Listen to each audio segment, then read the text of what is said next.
Birshut Moray Verabotai, avec la permission d'Hachem, on va expliquer un peu cette belle paracha de Aharemot. Aharemot, c'est après la mort de Nadab et Abihu.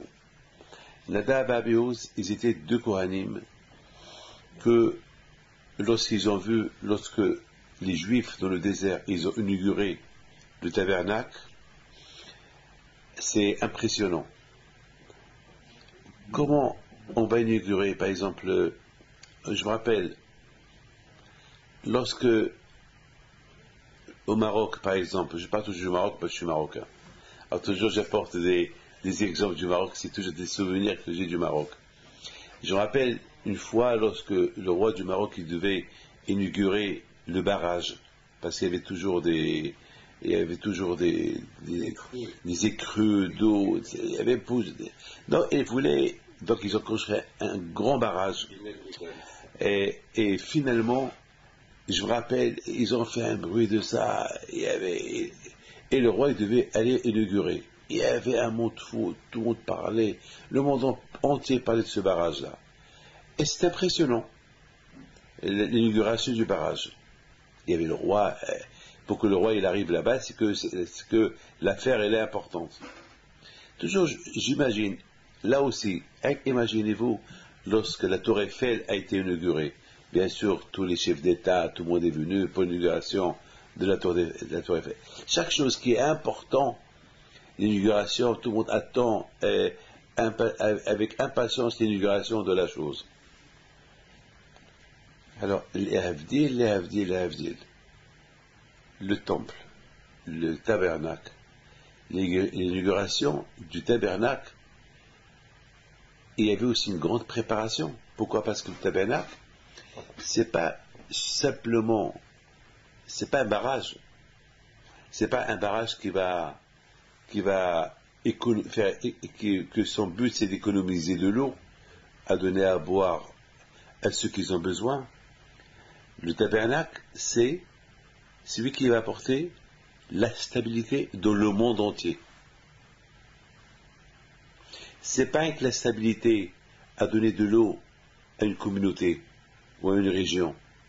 Le tabernacle, il va recevoir son inauguration, il va recevoir le but de l'inauguration du tabernacle, c'est qu'il va donner, il va apporter un bonheur au monde entier. Et ce bonheur-là, il se traduit que Hachem, il va résider dans ce tabernacle.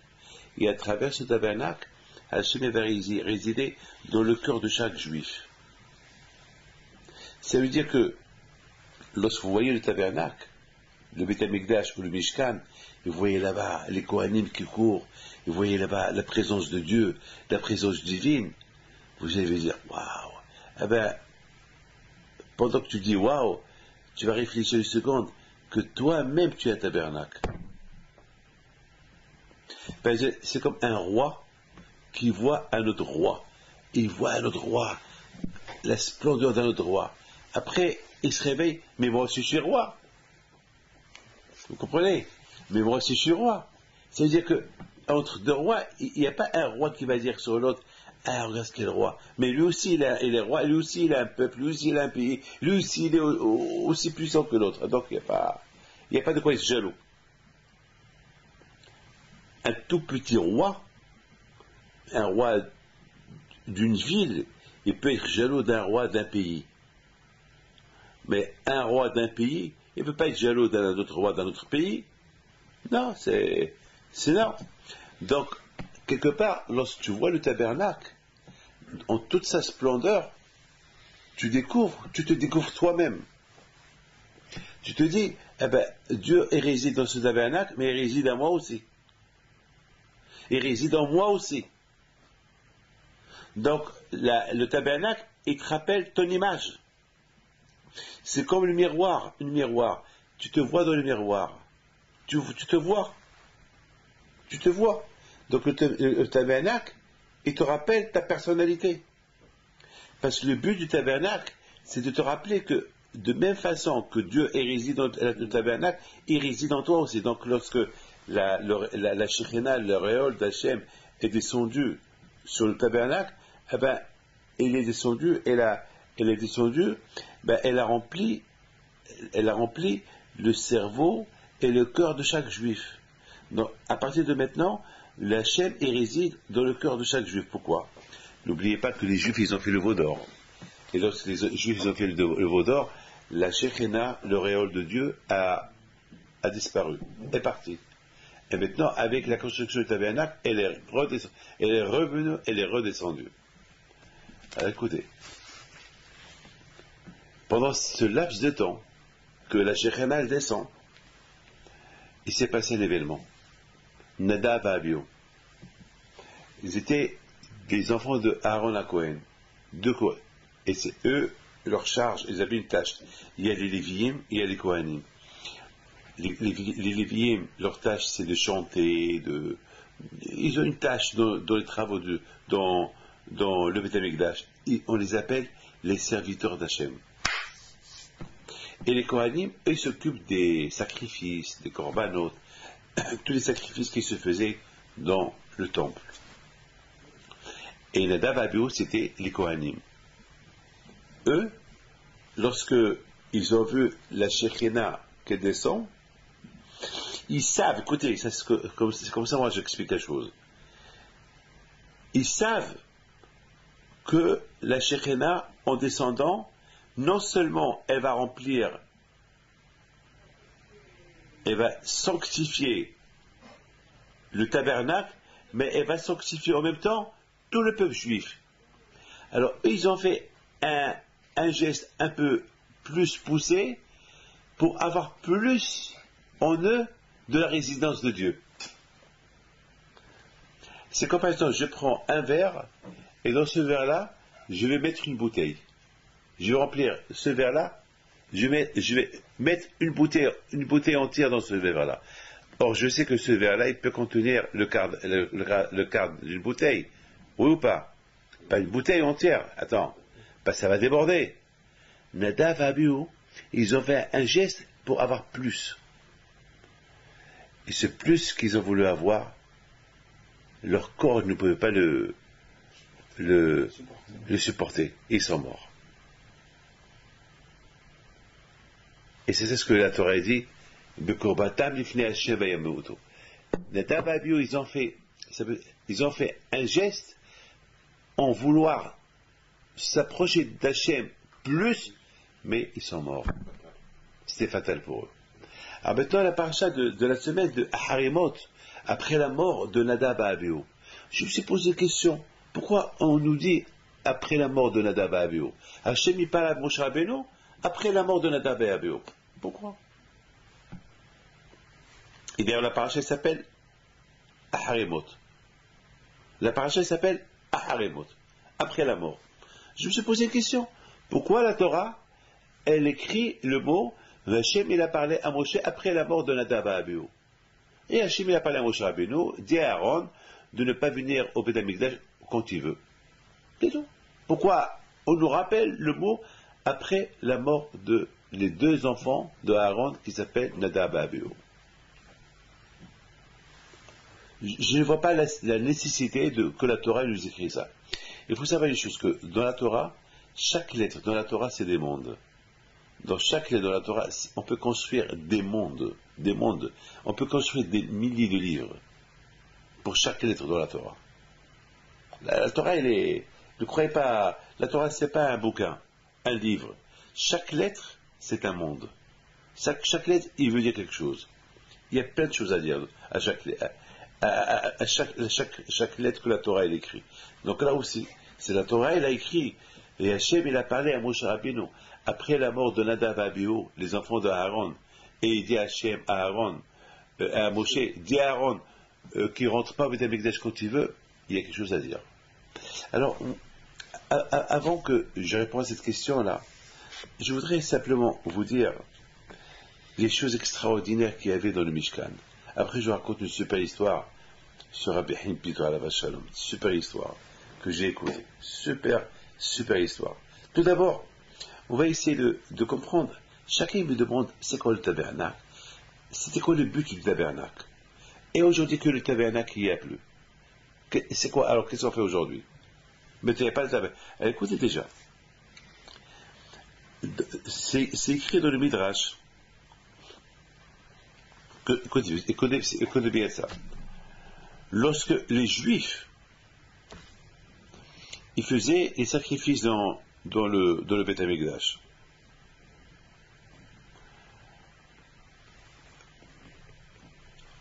dans le Beth Amikdash, il y avait ce qu'on appelle les hematzot. Il y avait beaucoup de fois des galettes. Le Kohen il fait des galettes et qu'il les brûle. Il les brûle, ça veut dire il les sacrifie, il les brûle. Et aussi il y a ce qu'on appelle le lehem apanim. Le lehem apanim c'est le pain, il y avait 12 pains qu'il y avait dans le Beth Amikdash. Et vous savez quand est-ce qu'ils vont les pétrir? Quand? Le Shabbat. Vous savez quand est-ce qu'ils vont les faire cuire? Le Shabbat. Et ils vont les prendre le Shabbat d'après. Et le Shabbat d'après, c'est le Kohanim qui vont les prendre, et tu vas les trouver chauds, comme s'ils viennent de se faire maintenant, alors qu'ils ont 8 jours. Alors on sait très bien que le pain, une fois que tu l'as cuit, après 2 jours, tu le jettes, il est dur. Et là, lorsque tu le prends, il est tellement bien cuit, comme qu'ils l'ont posé le Shabbat dernier. C'est quoi la raison? La raison pour te dire, il y a beaucoup de gens malheureusement qui n'ont pas beaucoup de émouna en Dieu. Ils disent comment je travaille Shabbat. Et si je travaille pas Shabbat, avec quoi je vais vivre? Alors Akash Baruch Hu, il leur dit, moi qui surveille le pain, et qu'il a été posé là-bas le Shabbat, et que je le surveille pendant 8 jours, qui reste aussi bon comme qu'il le met il y a 8 jours. Comme que moi je surveille ce pain, je ne vais pas te surveiller à toi. Je ne vais pas m'occuper de toi. C'est que le problème aujourd'hui, les gens, ils croient qu'Akadosh Baruch Hu, les gens ils croient que s'ils ne font pas l'effort, le bon Dieu ne peut rien faire pour eux. C'est vrai, dans la vie de chaque jour, il faut faire des efforts. Mais lorsque Hachem te dit ne fais pas ça, ne fais pas ça, ne fais pas ça, en ça, fais l'effort de ne pas le faire. Pourquoi? Parce que Hachem peut s'occuper de toi. Je vous donne la parole d'honneur. J'ai pas vu quelqu'un. Moi je vous le dis, hein, j'ai pas vu quelqu'un qui l'a réussi avec l'argent interdit. J'ai pas vu quelqu'un qui l'a. On peut pas s'enrichir sur quelque chose que Dieu a interdit. On peut pas s'enrichir sur une chose que Dieu a interdit. On peut pas. Je vous donne la parole d'honneur. C'est la vérité. Tout le problème de l'homme, c'est malheureusement le manque de Emouna à Kadosh Baruch Hu. Le manque de Emouna. Et si je fais Shabbat, je ne travaille pas Shabbat, comment je vais faire? Voilà, je connais quelqu'un, un pharmacien. Il avait des problèmes. Parce qu'il avait des problèmes là où il travaillait une fois à cause du Shabbat. Il a ouvert une pharmacie, il a fait le Shabbat. Et aujourd'hui, il ouvre une autre. Alors hier, je lui ai posé la question, je lui ai dit, et Shabbat? Il m'a dit Shabbat, je ferme. Et j'ai la preuve, Rabbi David, voilà. Et ça va lui coûter presque 2-3 millions d'euros. Il m'a dit, Rabbi, la preuve, voilà, je réussis. Je ferme Shabbat, et voilà, j'ouvre une autre. Et je réussis. Et celui que je travaillais avant, il est en train de faire faillite. Il me demande si je vais acheter. Alors, voilà. Pour vous dire, il faut avoir les mots en Dieu, c'est tout, il faut avoir les mots en Dieu. Aujourd'hui, il y a beaucoup de gens qui ont leurs magasins qui sont ouverts Shabbat, mais il y a des arrangements. Enfin, je ne vais pas parler de ça en détail, mais il y a des arrangements il faut aller chez un dayan, avec un rabbin qui est l'expert en ça pour voir comment on peut passer à des associations avec un non-juif que ce qui gagne le Shabbat, il le prend pour lui. Il y a des arrangements, mais il faut un dayan. On ne peut pas nous faire des arrangements. Il faut un dayan, il faut un juif, un rave, un dayan rave il faut s'asseoir avec lui, et c'est lui qui va déterminer si oui, si non. Il y a des halakhot. La Torah, elle est ouverte à tout le monde. C'est pas, ne vous inquiétez pas. Mais c'est important d'avoir l'émouna à Kadosh Baruch Hu. C'est important d'avoir l'émouna à Kadosh Baruch Hu. Le pain qu'il y avait dans le tabernacle, le Shabbat, qu'ils vont faire cuire pendant de Shabbat à Shabbat, 8 jours, il va rester chaud, comme la semaine dernière. Et j'en suis 100% sûr qu'il y a eu là-bas des Juifs qui n'ont pas cru à ça, et ils ont passé là-bas toute la semaine entière pour voir est-ce que c'est vrai. Et ils ont vu comment le Kohen il pose le pain, et pendant 8 jours, il y a des Juifs qui vont surveiller, on va voir si c'est vrai ou pas, et ils vont se relayer à tour de rôle pour surveiller, et 8 jours plus tard, le Kohen du Shabbat il vient, salut! Alors, vous êtes resté là toute la semaine, alors vous voulez voir le pain s'il est toujours chaud, et qu'est-ce qu'ils voient? Ils voient que les Kohanim, ils apportent encore maintenant un autre pain qu'ils vont mettre. Ils vont prendre celui-là, que tout le monde va toucher, après ils vont poser l'autre pain qu'il vient de faire cuire. 8 jours. Alors, les Kohanim vont leur dire, vous voyez, comme que Akadosh Baruch Hu, il surveille ce pain-là, qui ne part pas, et qui ne mange pas, et qui ne dort pas, et il le surveille pour rester chaud, Akadosh Baruch Hu, il vous surveille, il peut vous donner ce que vous avez besoin. Moi, je pense que c'est ça là. C'est ça là. Mais, le Midrash, il dit, tous les sacrifices qu'on faisait dans le temple, grâce à ça, le blé dans le monde entier, il est béni. Grâce à ça, le blé dans le monde entier, il est béni. Et grâce au Bikurim, les premiers fruits qu'on apporte au Beth Amikdash, grâce à cette mitzvah-là, tous les fruits du monde entier, ils sont bénis. Parce que les Juifs se posent la question, et pourquoi on apporte les fruits au Beth Amikdash? Et pourquoi on va faire cuire le pain et les matzot? Eh bien, c'est grâce à ça. Le blé, il va être béni, et même 100%, tous les animaux qu'on sacrifie au Beth Amikdash, c'est grâce à ça que les gens, les fautes des gens, ils sont pardonnés, et c'est grâce à ça que l'abondance, il y a dans le monde. C'est-à-dire que le Beth Amikdash, il a apporté que le bonheur. Que le bonheur. Et la Gemara raconte une histoire sur la Jonathan ben Eliezer. Une fois, il était assis sous un arbre, un figuier, c'est ça? Un figuier. Et ce figuier-là, il faisait des figues super, des jolies figues. Et la bracha qu'il y avait en Eretz Israël.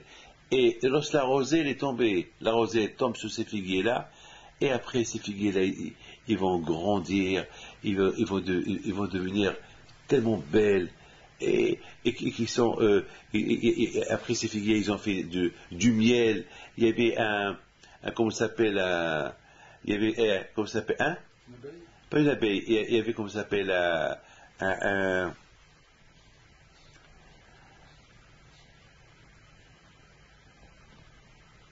il est venu à, comment ça s'appelle, un aise, un bélier, une chèvre, et la chèvre, elle s'est assise là-bas en train de manger ça, et le lait a commencé à sortir d'elle. Et ce lait-là, il s'est mélangé avec la figue, et sur ça, ils ont dit, Erezavat halavot bash, la terre c'est la terre du miel, du lait, c'est la bracha, tout ce qu'on faisait, sacrifier dans le temple, il donnait la bracha au monde entier. Par exemple, le Rabban, il dit, quelle est la raison pourquoi le juif qui faute, il apporte par exemple un sacrifice. Il faut qu'il voit comment le Kohen, il le sacrifiait, après le Kohen, il va lui dire, allez, Dieu t'a pardonné. Quelle est la raison? Pourquoi j'envoie pas par la poste? Par quelqu'un, tu apprends ça non, il faut que toi-même tu le dises. Le Ramban, il dit, parce que au moment que tu es en train de voir comment le Kohen, il sacrifie l'animal, tu te dis, merci à Hachem que cet animal, il est à ma place. Parce que c'est moi qui devais être à sa place. Parce que la faute que j'ai faite, elle devait me condamner à mort. Merci à Hachem que c'est ce brebis-là qui prend ma place. Merci à Hachem. Ça veut dire que le Beth Amikdash, c'était un bonheur.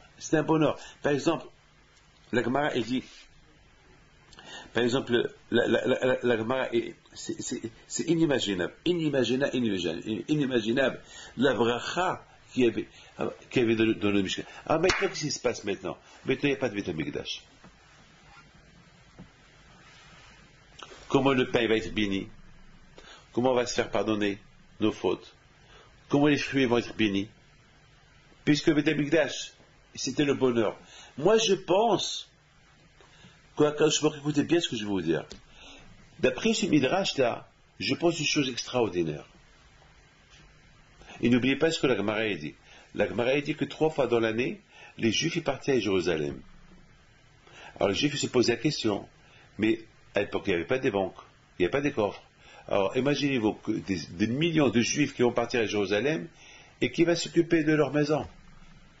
Et qui va s'occuper des fermes? Il y a des fermes, il y a des milliards de bêtes. Tu te rends compte? Tu laisses la ferme, et tu les fermes, et tu vas à Jérusalem avec toute ta famille, et la ferme. Tu as 200 vaches qui te donnent du lait. Qu'est-ce qui va se passer? Qu'est-ce qui va se passer? Avec tout ce lait, le fromage, attends, ces vaches, ils vont mourir? Ou pas? Tu sais, une vache, là, il faut la traire, tu peux rien faire. C'est Tsarabah al-Haïm, comment tu vas faire? C'est souffrant, quoi. Attends, quoi, il y a une responsabilité ici. Vous avez vu quelqu'un qui prend des vacances, qui a une ferme?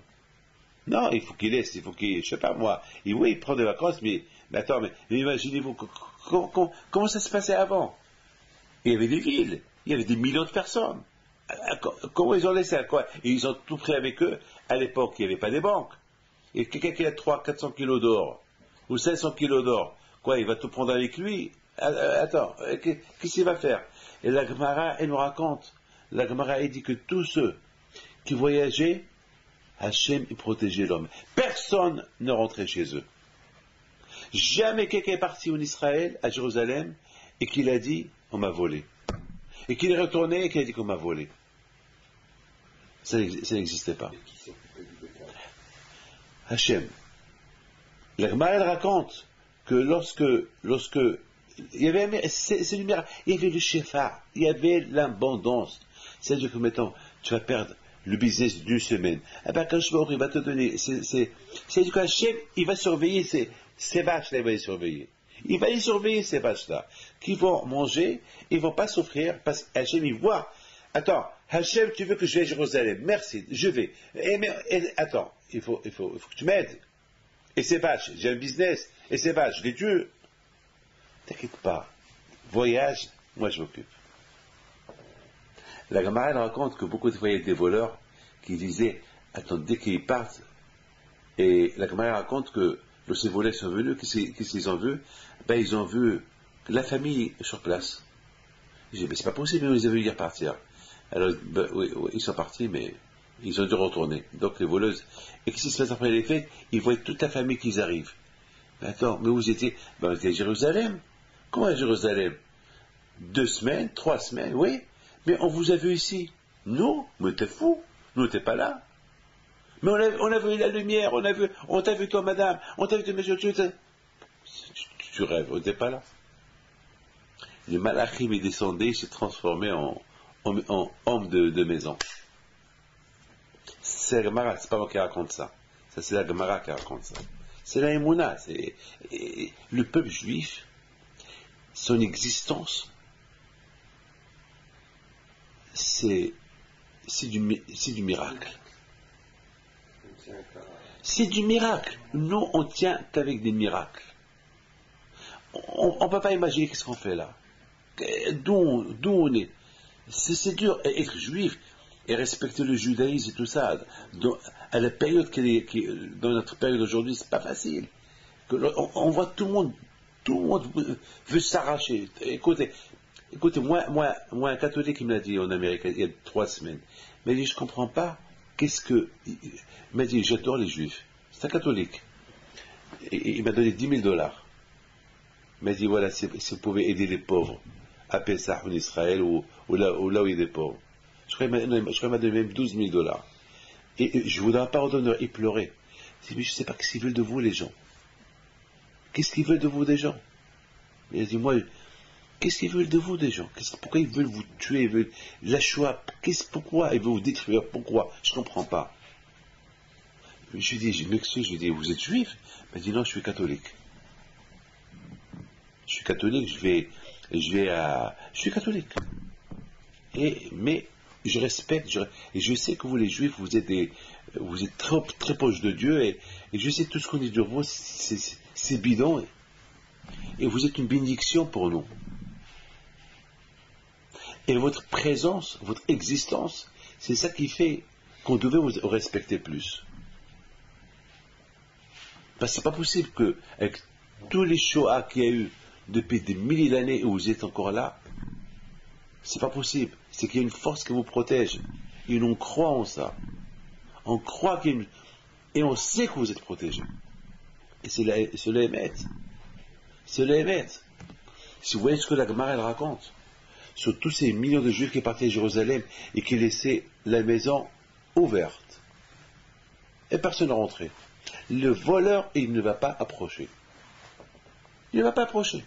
La Gemara il dit qu'il y avait même des lions qui venaient, des serpents qui venaient, ils surveillaient les maisons.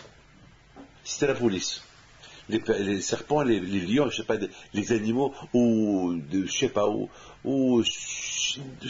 il y a mille façons pour protéger quelqu'un.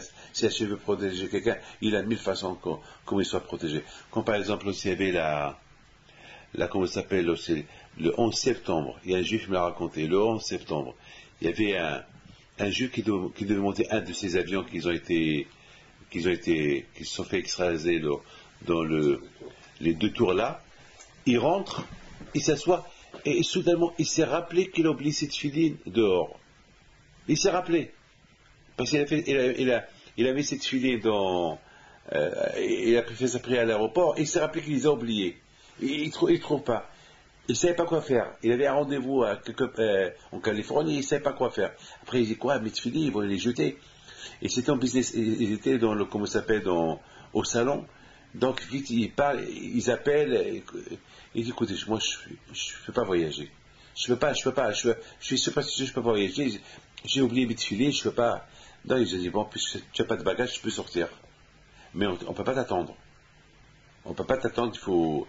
Voilà, et si tu sors, on va fermer dans 5 minutes, tu n'es pas là dans 5 minutes, mais ils lui ont demandé de prendre sa petite valise. Il a pris. Le temps qu'il est arrivé, l'avion est parti, et vous connaissez le reste de l'histoire. L'avion est tombé, et c'est les filines qui l'ont sauvé. C'est un des miracles, je ne sais pas. Malheureusement, il y a d'autres qui n'ont pas été sauvés, il y a d'autres qui sont morts. Bon, la vie est entre les mains de Dieu. Vous comprenez? La vie est entre les mains d'Hachem. Donc malheureusement, il n'y a pas le Beth Amikdash. Le Beth Amikdash, comme je vous ai expliqué, c'était symbolique. Le Beth Amikdash, il apportait la bénédiction à tout. Il apportait la bénédiction à l'argent. Il apportait la bénédiction à l'or, à la vie, à la pluie. C'est pour ça. Il y avait dans le Beth Amikdash aussi, on jetait le vin, le Nisur HaYayin, on jetait le vin dans le Kohen, de temps en temps, il prenait un peu de vin et le jetait dans l'autel de sacrifice. Donc, tout ce qu'on utilisait dans le Mishkan était béni. C'est-à-dire, le blé, il est béni parce qu'on utilisait le Mishkan. L'or, il est béni parce qu'il était dans le Mishkan. L'argent, il est béni parce qu'il était. Les animaux sont bénis parce qu'ils étaient utilisés. Le vin, il est béni parce qu'on utilisait le Mishkan. Donc, tout ce qui était utilisé le Mishkan, il est béni. Alors maintenant qu'il n'y a pas de Beth Amikdash, avec quoi l'argent il est béni, avec quoi l'orge et le blé il est béni, et avec quoi grâce à la Torah. Grâce à la Torah. Maintenant, on comprend tout à l'heure, je vous ai dit tout à l'heure, il y a une question qui se pose. Kashmir, il veut qu'on fait le tabernacle. Il veut qu'on lui fait une maison. Mais Hachem dit, faites-moi une maison, mais je vais résider en vous. Alors pourquoi tu veux le Mishkan?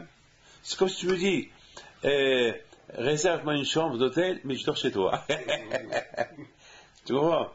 Réserve-moi une chambre d'hôtel, mais je dors chez toi. Ah, c'est quoi? C'est quoi? C'est-à-dire, la chambre chez toi, je veux qu'elle soit aussi confortable que celle de l'hôtel. D'accord? Vous avez compris? C'est-à-dire que la Kadosh Baruch Hu, il dit comme ça aux Juifs. Vous faites le Mishkan, le tabernacle, mais au fait, ce tabernacle-là, il va être saint. Il va être un lieu saint. Mais sachez que je vais résider en vous. Ça veut dire que, de la même façon que je vais sanctifier le Mishkan, je vais vous sanctifier. Vous savez que pour moi, vous êtes l'équivalent. Ça veut dire que si jamais un jour, il n'y aura pas de Mishkan, vous allez rester. Donc ça veut dire que, aujourd'hui, il n'y a pas de fruits qu'on apporte au Mishkan. Mais on apporte un don à un rabbin, comme si on apporte les bikurim au Mishkan. Ça veut dire que, même que le Beit HaMikdash aujourd'hui n'existe pas, mais l'homme lui-même c'est un Beit HaMikdash. L'homme lui-même c'est un Beit HaMikdash. Surtout lorsque l'homme il étudie la Torah. La Torah elle apporte le bonheur. La Torah elle apporte le bonheur comme qu'il apportait le Mishkan. Le tabernacle, le bonheur qu'il apporte au tabernacle, c'est ça ce que la Torah aussi elle apporte. Un homme, Dieu réside en homme, surtout lorsqu'il est attaché avec Akadosh Baruch Hu. Je voudrais raconter une histoire. Vous savez que une fois Rabbi Haïm Pito Alav Shalom, mon grand-père, il vient chez lui, et ça on me l'a raconté avant-hier. Lorsque je Jérusalem, on me l'a raconté. Et c'est le beau-père de Rav Asayag. Il me l'a raconté, il m'a dit, Rabbi Dave, vous savez que, une fois Rabbi Haïm Pinto, il me raconte que son voisin lui a raconté. Qu'une fois, et ce monsieur-là, il est vieux, c'est un monsieur vieux. Mais qu'une fois Rabbi Haïm Pinto, il va chez son voisin, il lui dit, hey, Yaakov, je me rappelle pas de son nom, mais, il dit, Yaakov, j'ai besoin de temps, il faut que tu me prêtes temps. Donne-moi temps. Alors le monsieur lui dit, Rabbi, je ne peux pas te prêter parce que je ne travaille pas. Et je n'ai pas d'argent. Rabbi lui dit, et surtout la somme que tu me demandes, je ne l'ai pas. Il dit Rabbi Pito, dans ta poche, tu as tant. Le juif, il regarde. Mais comment tu sais que j'ai tant? Il dit, parce que je sais que tu as tant. Alors je ne me dis pas que tu n'as pas. Alors c'est des grands choix, tu me les prêtes, je te les rends demain. Et parce que tu as dit, après il les regarde. Il dit, mais parce que tu m'as dit que tu ne travailles pas, demain tu trouveras du travail. Parce que tu ne pries pas assez.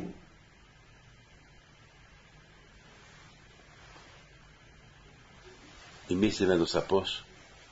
Il y avait exactement la somme qu'il lui a demandé. Il lui donne. Le lendemain, Rabbi Haïm Pinto, il va chez lui. Yaakov, voilà ton argent. Hé, Yaakov. Alors, il descend. Acham, je ne les veux pas. Non. Je t'avais dit hier, je veux. Et voilà. Tu as trouvé le travail aujourd'hui? Acham, j'ai trouvé le travail aujourd'hui. Mais comment cette tzadikim il faisait? Comment? Mais la plus belle histoire, c'est ce qu'il m'a raconté le Rav Berda. Il est un des rabbins chez nous ici. Il est parti avec sa femme en Espagne pour passer Pessah. Lorsqu'ils sont partis, ils se sont rappelés qu'il n'a pas porté le passeport de sa femme. Pas de passeport. Mais te retourner, c'est grave. Non, ils sont partis en voiture. Retourner, ils sont partis déjà à la frontière. C'est Pessah. Comment ils vont faire? Il a dit à Rabbi Haïm Pinto, il a appelé Rabbi Haïm Pinto. Avec toutes les histoires qu'il écoute ici, il a dit à sa femme, on va appeler Rabbi Haïm Pinto par son mérite. Maintenant, ils passent, on ne les a pas arrêtés. Ils les ont regardés, ils n'ont pas demandé. Mais maintenant, le problème, c'est le retour. Et le retour, lorsqu'ils étaient au retour, qu'est-ce qu'ils voient? Ils voient de la frontière une queue. Il y avait la police, elle ne ratait aucun. La police, elle ne ratait Aucun. Il y avait au moins 50 policiers, la police de partout, il ne ratait aucun. Alors, ils étaient dans tout leur état. Il a dit, ben, quand on est rentré avec les échos de Rabbi Haïm Pinto, on avait appelé Rabbi Haïm Pinto encore. Soudainement, qu'est-ce qui s'est passé? Qui peut me dire? Il faut qu'il vous le raconte. Qu'est-ce qui s'est passé? Qu'est-ce qui s'est passé? Il s'est passé qu'il y avait une voiture, je ne sais pas, qui s'est énervée, il ne voulait plus attendre, il a attrapé un coup de folie, et elle a foncé, et elle est partie. Dès qu'elle est partie, toute la police, il est parti derrière elle. Ils sont partis. Mais c'est la folie. Ils ont arrêté le monsieur. Mais entre-temps, tout est parti. Mais attends, j'ai jamais entendu ça dans ma vie. Comme que lui nous a aidé à passer une bonne fête de paix, il m'a apporté 500 euros. Voilà, ils sont là. Et voilà. Il me les a donnés avant-hier. Il m'a dit, j'ai fait un vœu. Parce que, il m'a dit, parce que, ça c'est pour la tzedaka. Il m'a dit, parce que si on nous aurait arrêtés, ben on aurait perdu 3-4 000 euros de Pessah. On a fait un vœu, et voilà. C'est de la folie. C'est de la folie. Ça veut dire que, aujourd'hui, il n'y a pas le Beth Amikdash, il n'y a pas le tabernacle, mais chaque juif, chaque tzaddik, c'est lui-même, il représente le tabernacle. Il peut apporter le shofar. C'était ça le but du tabernacle. Le but du tabernacle, c'est quoi? Qui va être l'équivalent du tzaddik. Que le tzaddik va être l'équivalent du tabernacle. Que la bracha qui va apporter le tabernacle va l'apporter le tzaddik. Alors maintenant, je termine avec ça. Maintenant, on comprend très bien pourquoi cette belle paracha là, écoutez bien, cette belle paracha, et ne pas après la mort de Nadab et Abihu. On a posé une question. Pourquoi la Torah nous dit, quand Hachem a parlé avec Moshe Rabbeinu, après la mort de Nadab et Abihu?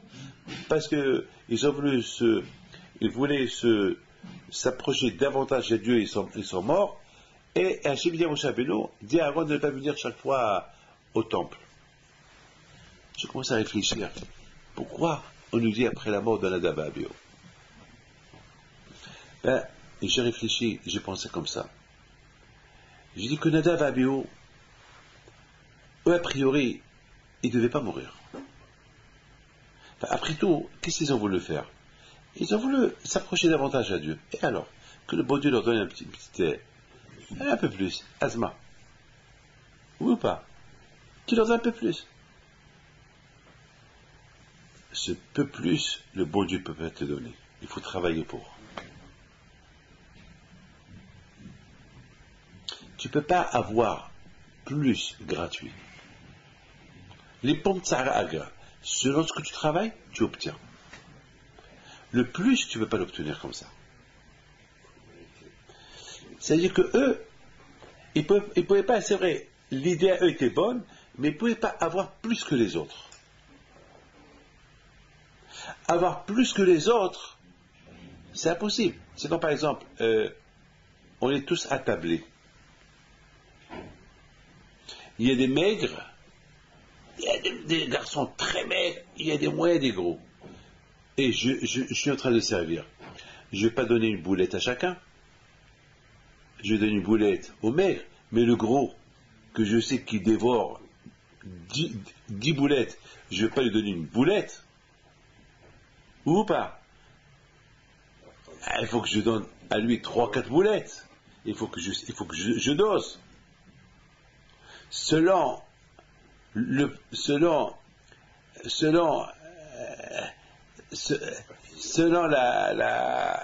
besoin, tu obtiens. Une fois, j'ai dit, pourquoi moi les gens me donnent plus d'argent à mon père que mon père?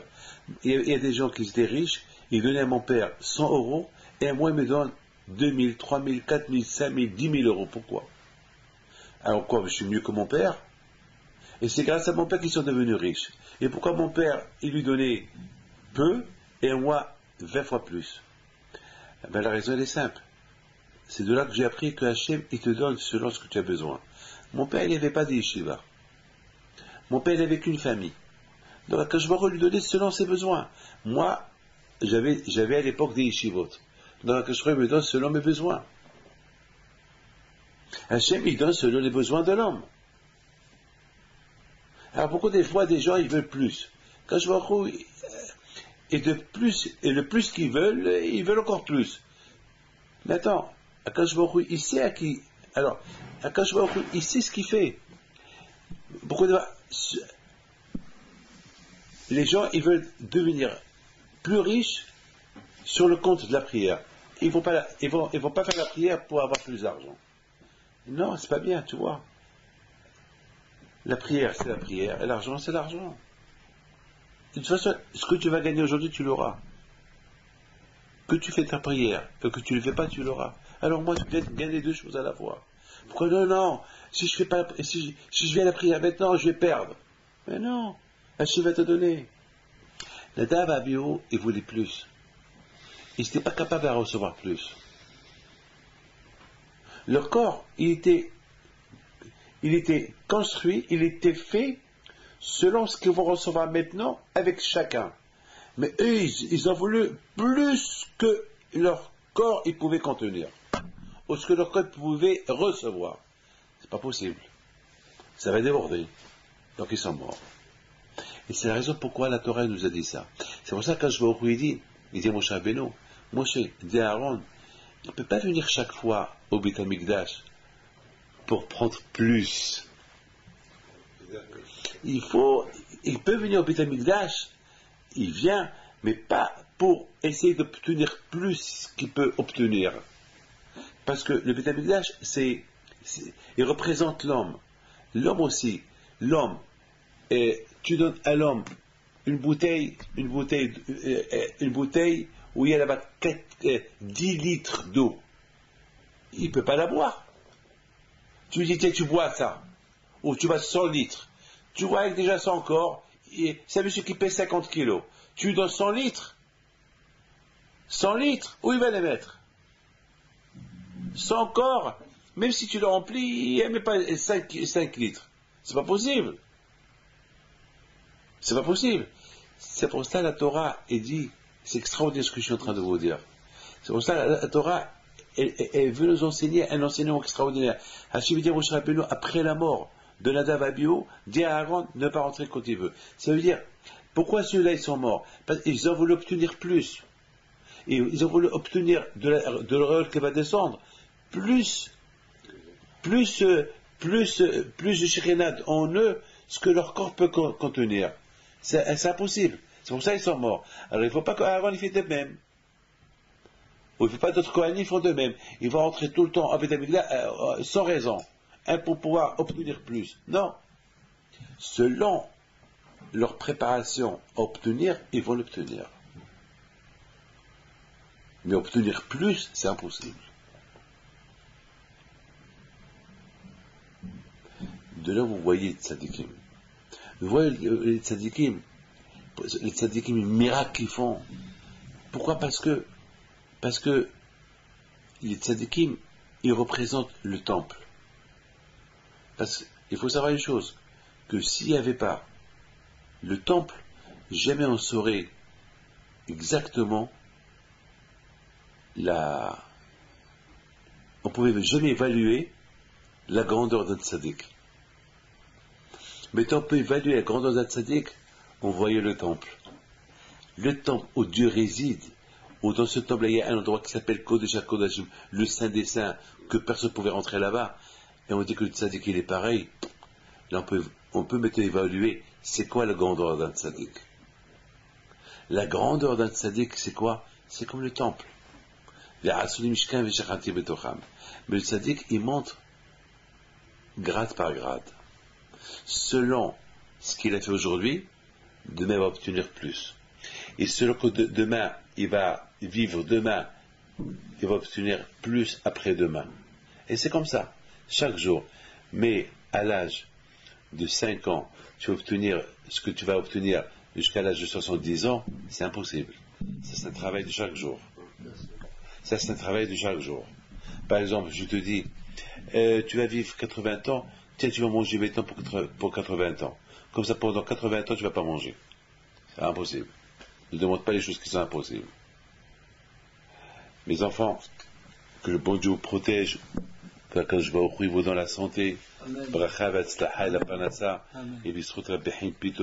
n'oubliez pas une chose, qu'à l'époque, et maintenant on n'entend plus rien, maintenant on n'entend plus cette voix qu'elle sort, une voix là, on appelle Bat Kol, la voix du ciel, on n'entend plus. On n'entend plus. À l'époque, on pouvait entendre Bat Kol, on entendait beaucoup de choses, il y avait des prophètes, Dieu parlait, il y avait Roi HaKodesh. Aujourd'hui, il n'y a plus ça. Mais je donne la parole d'honneur. Dans la Torah, moi je trouve, dans la Torah, j'entends tout. Lorsque j'étudie, j'entends tout. Et je vois tout. À travers la Torah Kedusha. À travers la Torah Kedusha, ce que je veux. J'essaie pas de savoir plus que je veux. Je ne veux pas. Je ne veux pas savoir qu'est-ce qu'il fait ce juif-là. C'est pas mon problème, ça c'est le problème de Dieu. Je ne veux pas savoir. Moi, ce que je veux savoir, je veux me connaître. Moi, je veux savoir qui suis-je. Avant de savoir qui il est, déjà, je veux savoir qui suis-je. Qui suis-je? Et c'est important, ça. Donc, n'oubliez pas. Mais ça, c'est très important, ça. Vous savez, dans le livre Zechol et Myriam, il dit combien un homme doit faire attention lorsqu'il fait sa prière. Il ne faut pas que Dieu préserve qu'il croit qu'il prie et qu'il n'a jamais prié dans sa vie. Après 120 ans, ils vont dire que tu n'as jamais prié dans ta vie. Comment? Mais j'ai mis Tchilin. Toute ma vie j'ai prié. Ils vont dire jamais que tu as prié. Comment j'ai jamais prié? Ben tu as jamais. Pourquoi? Il dit comme ça. Il dit comme ça. Pour que l'homme, sa prière, monte chez Akadosh Baruch Hu, il faut que sa bouche, il faut que sa prière, elle soit propre. Et comment sa prière, elle va propre?